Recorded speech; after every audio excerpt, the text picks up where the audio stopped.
पुढची महत्त्वाची बातमी, आगामी निवडणुकीसंदर्भात अजित पवारांनी मोठं वक्तव्य केलंय।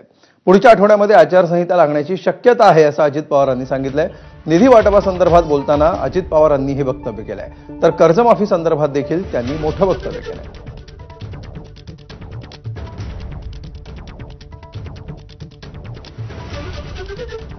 अनेक निवेदनं तर दादा आमची फसवणूक टोळ्यांनी केली, टोळ्यांनी म्हणजे तोंडी वाहतूकवाले टोळ्या ज्या असतात त्यांनी असे पण निवेदनं खूप आली। वेगवेगळ्या प्रकारची निवेदनं आहेत, नोकरीची निवेदनं आहेत, बदलीची निवेदनं आहेत, विकास कामाला निधी द्या।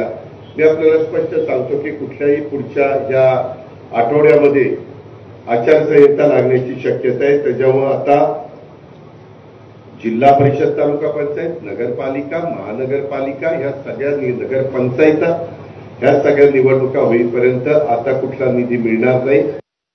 0% व्याजाने पैसे दिल्यावर वेळच्या वेळेला पैसे फेडायची सवय लावला, सारखंच फुकतात आणि सारखंच माफ कसं व्हायचं? असं नाही चालत। एकदा साहेबांनी माफी दिली, एकदा देवेंद्रजींनी दिली, एकदा आम्ही उद्धवजींच्या सरकारमध्ये असताना दिली, आता पुन्हा महायुतीत आम्ही सांगितलं आम्हाला परत निवडून यायचं होतं, आम्ही माफ करू लोक काय म्हणतात तुम्ही सांगितलं मग करा।